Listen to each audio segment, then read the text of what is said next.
Buenas tardes. Ahora sí que comenzamos. Bienvenidas, porque somos todas chicas. Bienvenidos quienes están desde la casa estudiando junto con nosotras. Y esperamos, chicos, también esta tarde que vengan todos los que tengan hambre y sed de la palabra del Señor. Amén. Bien, vamos a dar gracias entonces a nuestro Dios por esta tarde. ¿Podrías pasar, Lizzy, a orar? Y poner en las manos del Señor esta tarde para que sea lo más provechosa posible. Amén. Amén. Buenas tardes, queridos hermanos. Vamos a orar. Te pedimos, Padre amado, Señor, que en esta tarde de estudio, que toda la palabra, Señor, se nos quede grabada en nuestra mente, en nuestro corazón, y que nos sirva para edificarnos, Señor, para seguir tu camino y que estemos bien contigo en tu presencia, Padre bendito. Te pedimos, Padre amado, que no nos vamos como llegamos, Señor. Que nos vamos, Señor, llenos de ti, Señor, llenos de sabiduría, conforme a lo que nos dice tu palabra en esta tarde. Gracias, Señor, por habernos apartado en esta tarde para tener tiempo contigo, Señor Jesucristo. Gracias por este tiempo que tú nos has dado y que tú nos has bendecido, Padre amado, porque necesitamos saber de ti, Señor. Queremos saber más de ti, cada día más de ti, Señor Jesucristo. Tenemos sed y hambre de ti, Padre amado. Te pedimos, Señor, que nos bendigas, Padre amado, a los que estamos aquí presentes y a todos los que están viendo también desde sus casas. En el nombre de tu Hijo Jesús, amén. Amén. Amén. Muchas gracias. Tenemos, ahí se ve bien, sí. Tenemos ya desarrollado totalmente del bloque B del libro de Marcos las parábolas. Hemos dicho que este bloque tenía 4 parábolas y 4 milagros.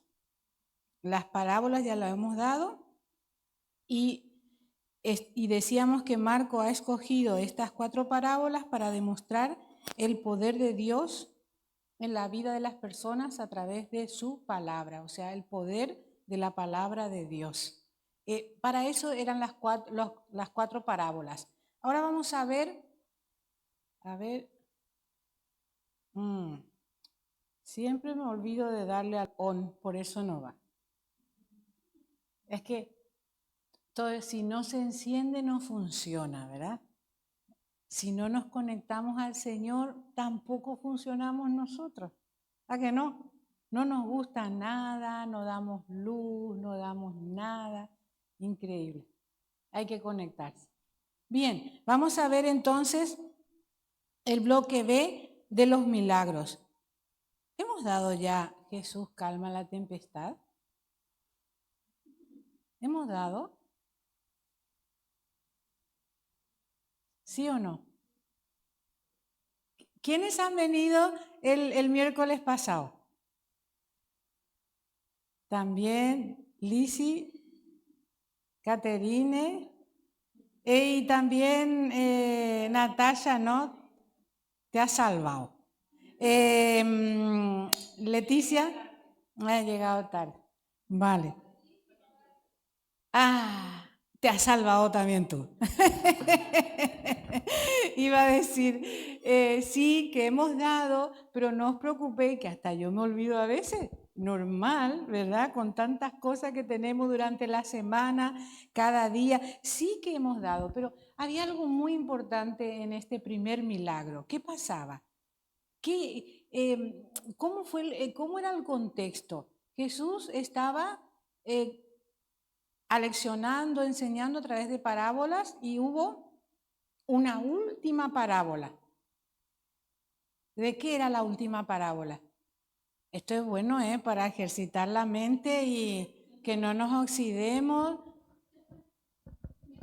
De verdad, porque Sí, la última parábola, a ver, tú que estás en casa, ahí está, la semilla de mostaza fue la última. Dijo, es pequeñita, necesitamos solo fe del tamaño de la semilla de mostaza, que vimos que era muy pequeñita, y que eso ya iba a ser suficiente. Y tot seguit, como decimos los valencianos, tot seguit, van al mar, todo seguido, y viene esa tempestad tan grande.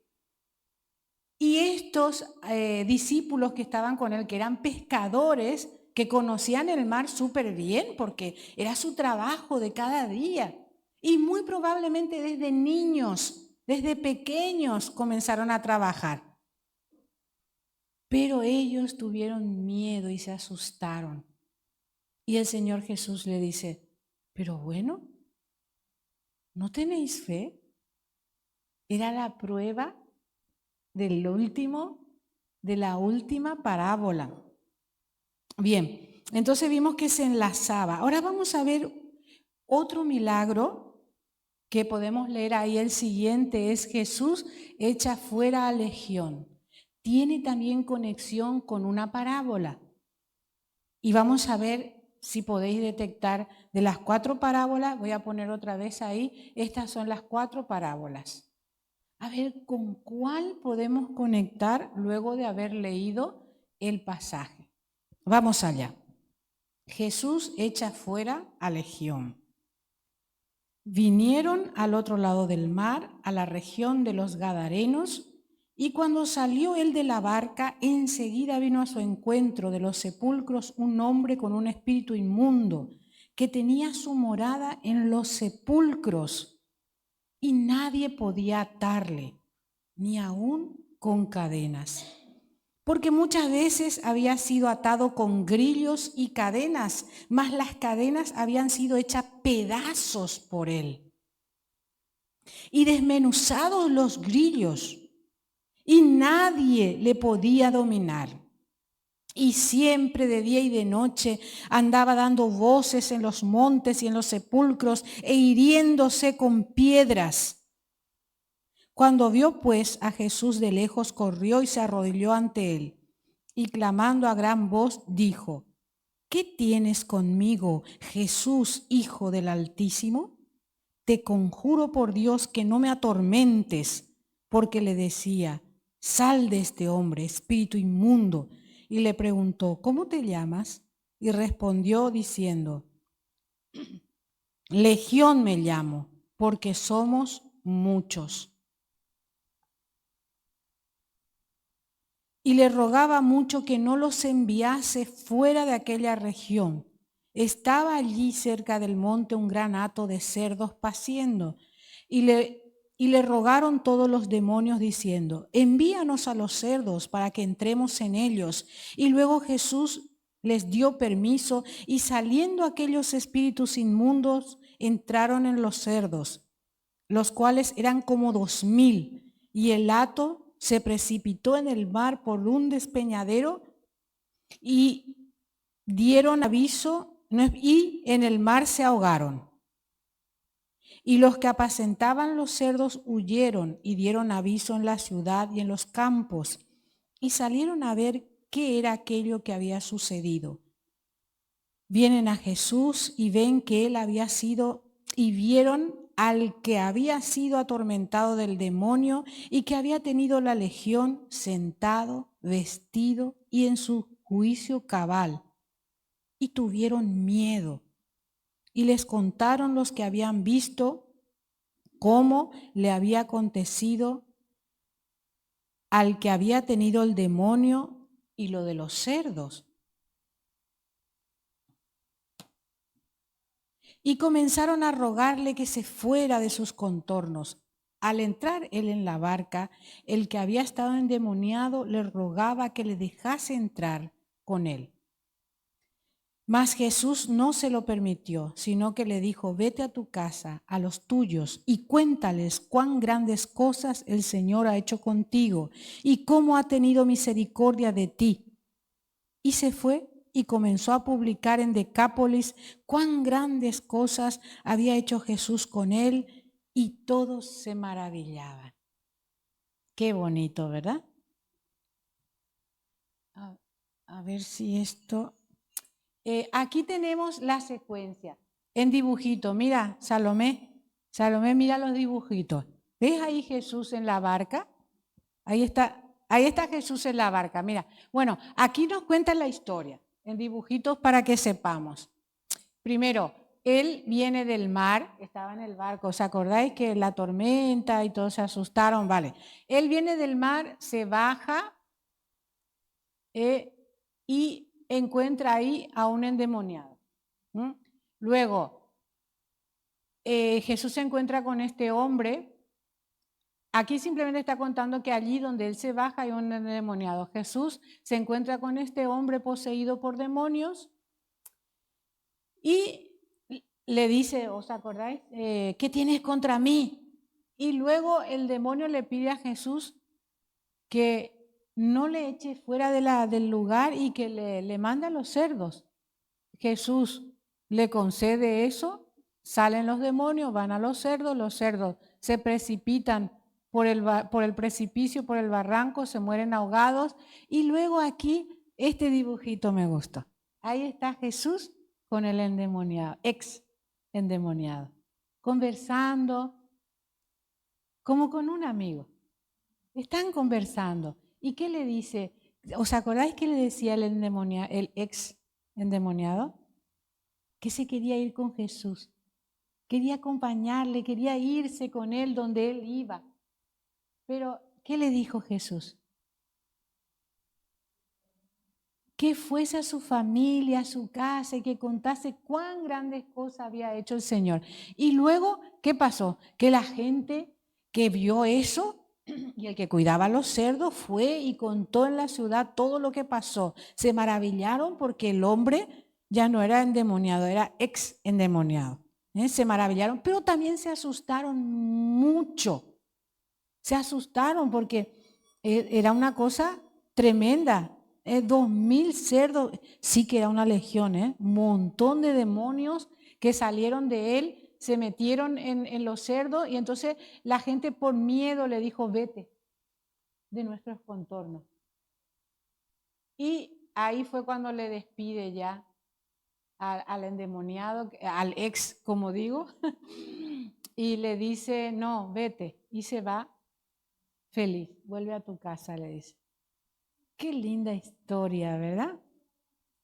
Aquí hay varias cosas que podemos ver. ¿Os acordáis que en todas las veces anteriores Jesús decía a la gente, no contéis, no digáis, no habléis de esto? Le decía, ve, límpiate delante del sacerdote, pero no lo cuentes. Y aquí le dice, la primera vez que escuchamos, y es lo siguiente, que los anteriores milagros los hacía en Jerusalén en Galilea, en lugares donde había judíos. Y Decápolis era un territorio compuesto por 10 ciudades romanas. Decápolis viene de 10 ciudades en romano, ¿verdad? En latín, Decápolis. Entonces, como era gente, digamos, eran gentiles, entonces no había problema. El problema estaba con los judíos, porque ellos le rechazaban. Pero en Decápolis había gente, gentiles, como nosotros, y ahí no había problema.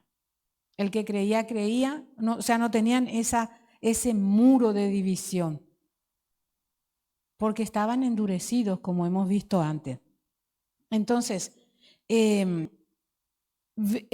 a ver, dijimos, vamos a enlazar con una de las parábolas. ¿Cuál le pega más?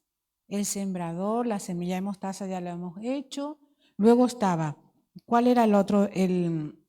La semilla el sembrador, la lámpara, el crecimiento de la semilla y la semilla de mostaza. ¿Cuál le pegaría más?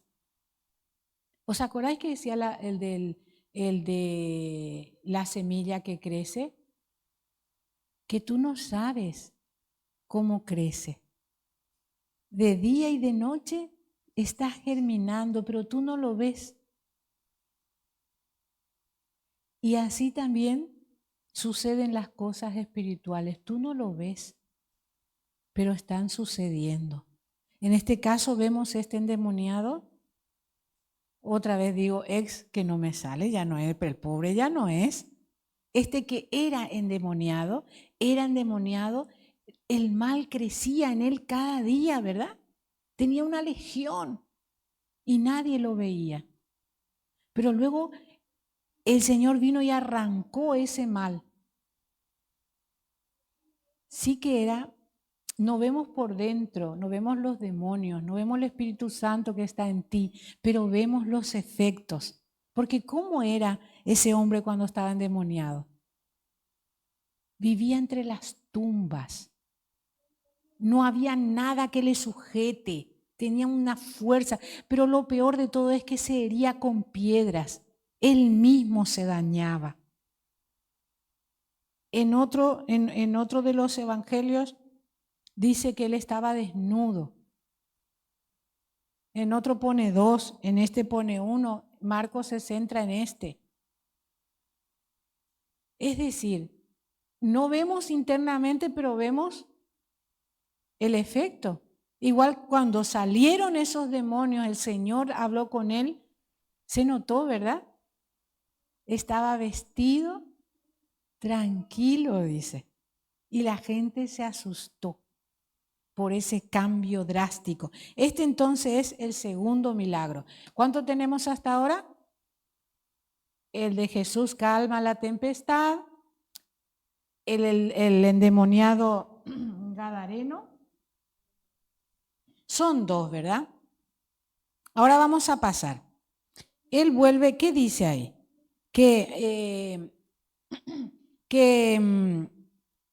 él despidió al hombre que fue liberado y se fue porque le rogaron que se fuese. Estaba a la orilla del mar, ¿verdad?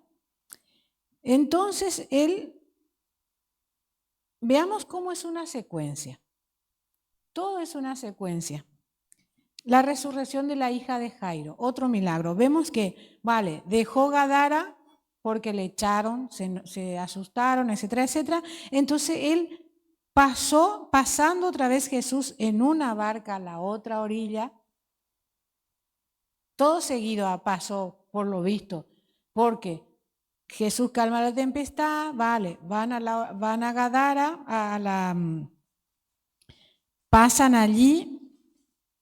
Por lo menos así lo cuenta Marcos. Podría haber sido en otro momento también. Pero dice que pasando otra vez Jesús en una barca a la otra orilla, se reunió alrededor de él una gran multitud y él estaba junto al mar. Y vino uno de los principales de la sinagoga llamado Jairo. Y luego que le vio, se postró a sus pies.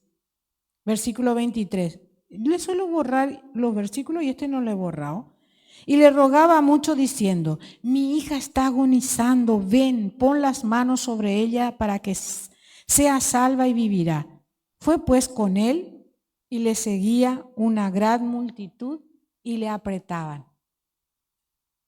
O sea que él estaba predicando, una gran multitud se reunía alrededor de él y viene ¿quién vino, dijo?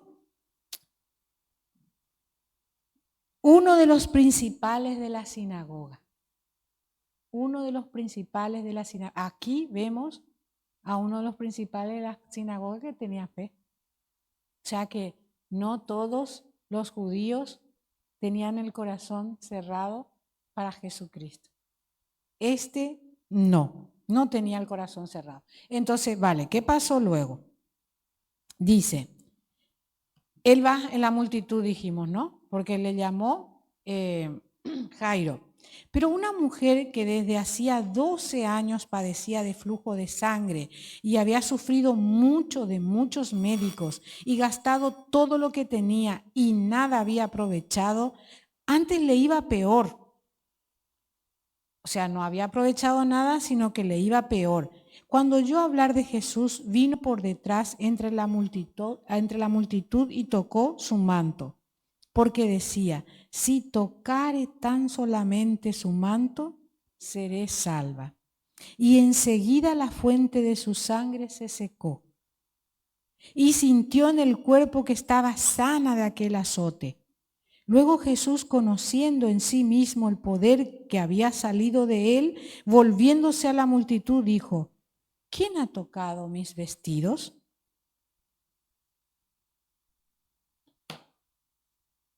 Pero él miraba alrededor para ver quién había hecho esto. Entonces la mujer, temiendo y temblando, sabiendo lo que en ella había sido hecho, vino y se postró delante de él, y él le dijo, y le dijo toda la verdad. La mujer, ¿verdad? Se postró delante de él y le dijo toda la verdad. Y él le dijo, hija, tu fe te ha hecho salva. Ve en paz y queda sana de tu azote. Aquí tenemos, como suele hacer Marcos, un bocadillo que le llama, ¿verdad? Un sándwich. Cuenta una cosa y en el medio cuenta otra cosa. Porque ¿con qué empezamos? Con Jairo, ¿verdad? Que vino a llamarle por su hija que estaba muy enferma. Y de repente, yendo en la multitud, se encuentra con esta mujer que le toca el manto. Entonces, otro milagro. El tercero ya. El tercero. ¿Qué pasó aquí? Él no le tocó, él no buscó para sanarla, ella fue junto a él.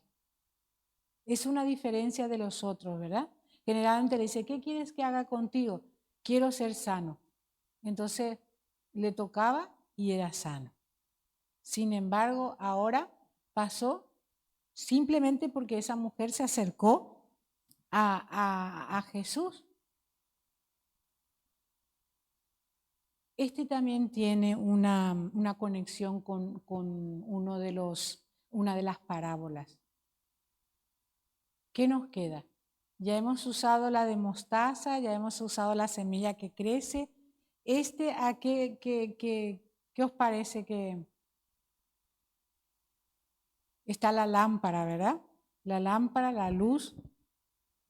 Y vemos que esta mujer estaba entre la multitud. Estaba oculta. No hay nada oculto que no haya de salir a luz, ¿verdad? Da gusto porque, claro, es el maestro de maestros. Él enseñaba algo y enseguida venía la práctica. Cuando nosotras aprendemos algo solamente en teoría, así porque leemos, ¿qué pasa con eso que aprendemos solo de leer y nunca practicamos? Se olvida rápido, no hace efecto. Lo olvidamos enseguida. Y es interesante, ahora que se está investigando mucho en la neurociencia, se está investigando mucho la capacidad del cerebro humano de aprender, de la plasticidad, de la ductibilidad que tiene el cerebro y que se aprende hasta morir. Que esto ya lo dije muchas veces, ¿verdad? Que antes se pensaba que solo los niños y los jóvenes podían aprender y por eso se le apunta idiomas, se le apunta aquí, se le apunta allá. Y que los adultos, no, yo ya soy mayor, ya no aprendo más nada. Eso no es verdad. Hasta morir, hasta los 120 años puedes aprender. Y también esto, últimamente, o sea, a medida que pasan los años, la gente vive más, ¿verdad? Por eso quieren cambiar la fecha de la jubilación, ya no quieren más que la gente se jubile a los 65 porque luego vive 40, 50 años más. Y así no da, ¿verdad? La hucha de las pensiones no alcanza. Entonces se va retrasando el tiempo de la jubilación. Y a muchos le hace muy bien. porque dice, ¿qué yo voy a hacer ahora en mi casa? Se deprime. Y en su trabajo, los que tienen un trabajo estable, pues tienen compañeros, están contentos. Bien, dicho esto, a lo que iba era que se ha descubierto en los estudios de la neurociencia que la misma zona que se activa cuando yo aprendo algo en teoría, por ejemplo, para ir a algo muy simple, yo aprendo digamos que aprendo a clavar. Quiero poner un perchero en la pared, ¿verdad? Y me enseñan, me dicen, mira, tengo aquí el taladro, tú haces un puntito con un lápiz donde quieres taladrar aquí, le pones ahí el taladro, luego coges el tarugo ese, lo metes, creo que así, es que no sé muy bien, pero supongamos que así se mete el tornillo y luego le haces otra vez con el destornillador, pero un lado contrario que le mete. Vale, yo antes no lo sabía, ahora lo sé, se está activando aquí, en la misma zona se activan mis células. Y luego me dicen, bueno, ahora hazlo tú. Y en el momento que yo empiezo a hacer aquello que me han enseñado, se activa la misma zona del cerebro. La misma zona. O sea que yo estoy reforzando.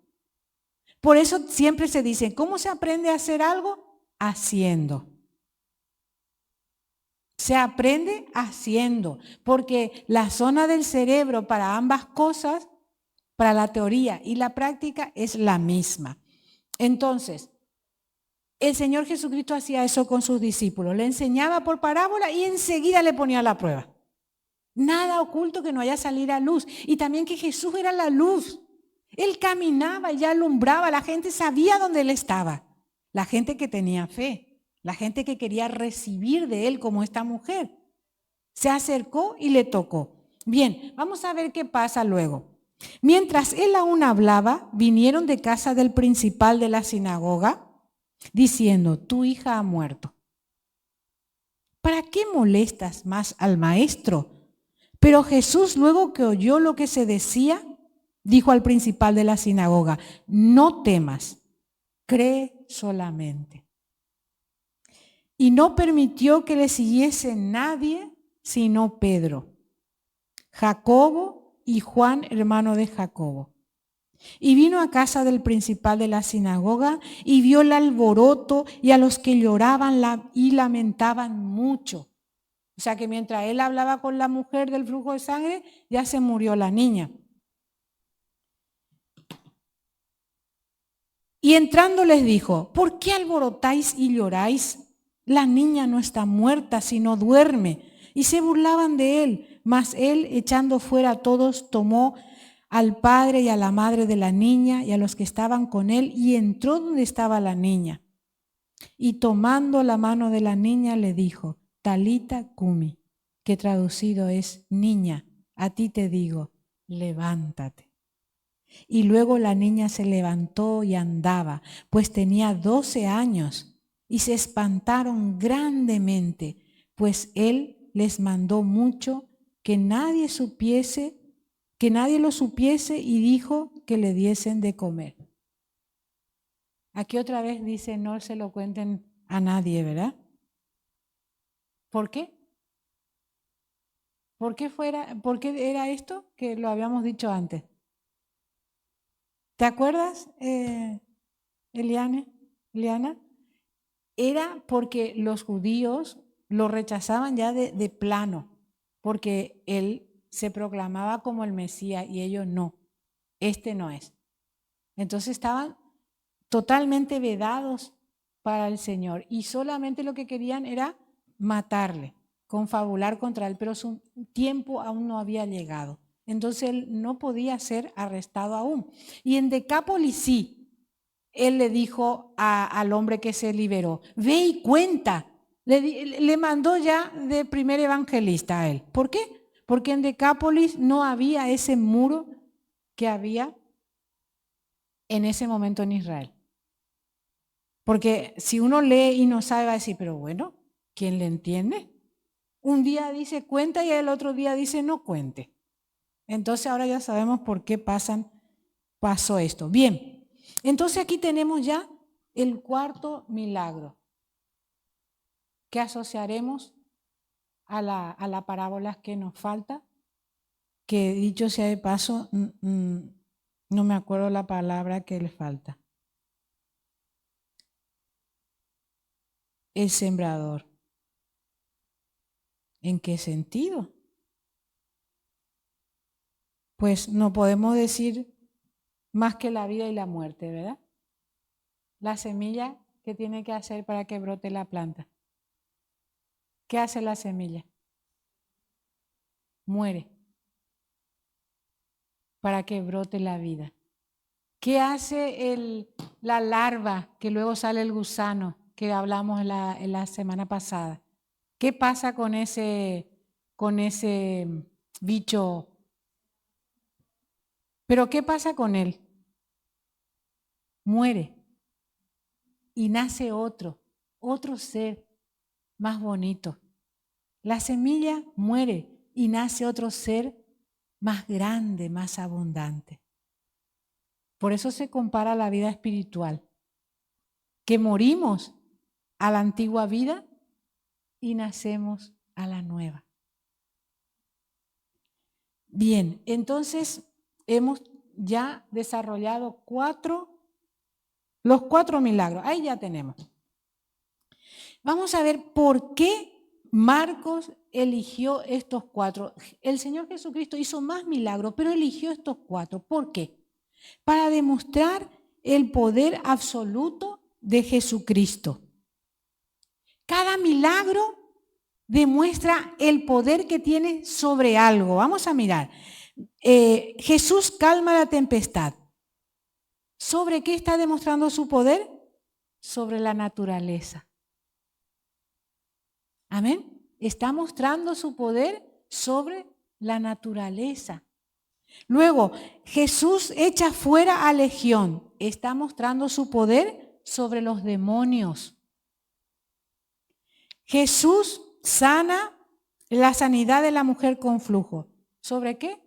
Sobre la enfermedad. Está mostrando el poder sobre la enfermedad. Y cuando resucita la hija de Jairo, está demostrando su poder sobre la muerte. Qué bonito, ¿verdad? Qué lindo cómo el Señor nos enseña. Es espectacular, porque cada una de las parábolas tiene un significado, un sentido, una enseñanza bellísima que hemos visto, y cuando Él decía las parábolas, al rato ya le ponía la prueba. Y ahora con los milagros nos estaba enseñando su poder absoluto sobre las 4 cosas que más tememos los seres humanos. ¿A qué sí que tememos? Tememos de lo que no podemos controlar. Porque si vamos al mar y se levantan olas de 10 metros, no podemos controlar. Nos da miedo. Entonces ahí podemos descansar, que el Señor sí que lo controla. No podemos controlar los demonios, nosotros no. Entonces, con el milagro, voy a repetir en honor a quienes han llegado recién. Bienvenidos. Que ya han venido otras veces, ¿no? Bien, porque la otra vez vino un chico. ¿Cómo es que se llamaba él? Javier, creo que me dijo, ¿no? Javier. Y era la primera vez que venía y yo no lo sabía y se fue y ya no lo veo más. Bueno, tenéis que ayudarme, porque yo soy un poco desatenta, un poquito mucho. Bien, entonces estábamos diciendo que el libro de Marcos registra 4 parábolas y 4 milagros. Y esos milagros los escogió él por algo muy importante, porque contienen una enseñanza esencial. Cada milagro que hizo demuestra su poder sobre una esfera que nosotros como humanos no podemos controlar. Y es la naturaleza que él demostró calmando la tempestad. Era tan grande la tormenta que dice la Biblia, que lo hemos leído el miércoles pasado, el agua entraba en el barco, lo cual iba a hacer que se hunda. Y ellos eran pescadores. Miedo, dice que tenían miedo. Pues Jesús calma la tempestad, muestra su poder sobre la naturaleza. Echa fuera a Legión, al endemoniado gadareno que lo liberó, entonces demuestra el poder sobre los demonios. Cuando sanó a la mujer con flujo de sangre, demostró su poder sobre la enfermedad. Y cuando resucitó a la hija de Jairo, demostró su poder sobre la muerte. Amén. Yo creo que no queda nada más en nuestro espíritu que agradecer y glorificar a Dios, ¿verdad? Por su misericordia, por su grandeza demostrada en cada cosa. Pero a mí también me enseña algo esto muy importante, que a veces recibimos las enseñanzas del Señor y no nos damos cuenta, no lo pillamos. ¿Habíais visto antes así de claro en estos milagros que relata la Biblia este aspecto? ¿A qué no? Y a veces suceden cosas, pero no nos preocupemos, como decíamos el miércoles pasado, cuando los discípulos estaban en el barco, ya desesperados, angustiados, llorando, ellos acababan de oír la parábola de la semilla de mostaza. Que un poquito de fe, si ellos tenían en ese momento, hubiesen orado los discípulos para que la tempestad calme, amaine, para que ellos no mueran ahogados, pero no lo hicieron. Se angustiaron. Yo recuerdo una vez cuando era pequeña, vino una tormenta muy grande que hizo volar todo. Y ya conté que nosotros éramos católicos acérrimos, ¿verdad? Practicantes. Esos de que van de lunes a misa, no solo los domingos, ¿eh?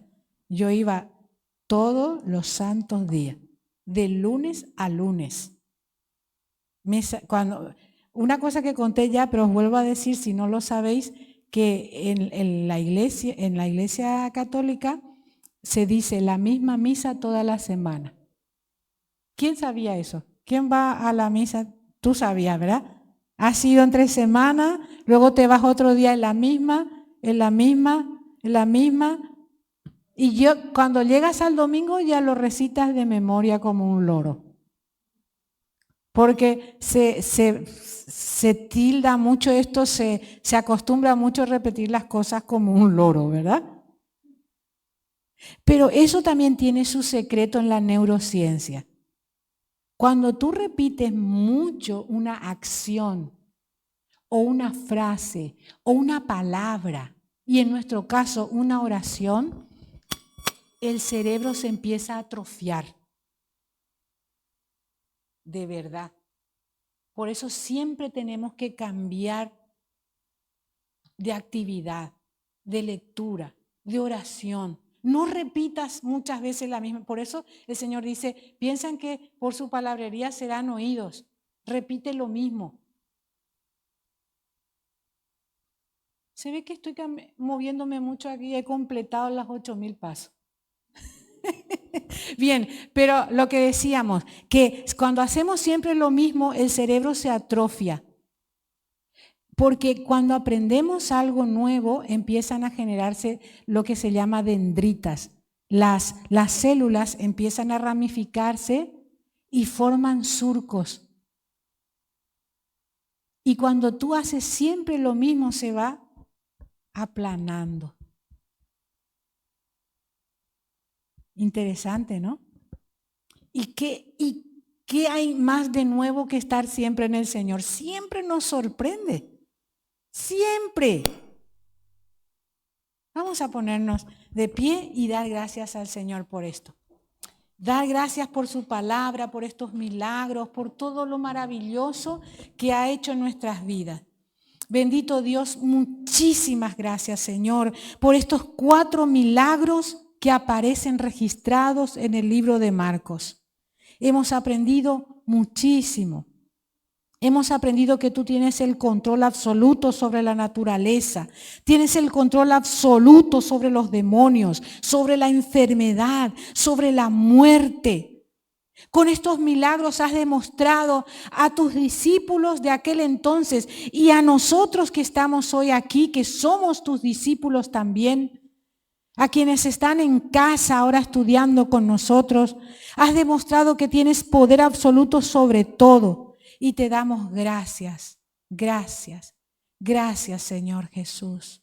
Gracias Padre, gracias mi Dios, gracias. Amén y amén. Bien.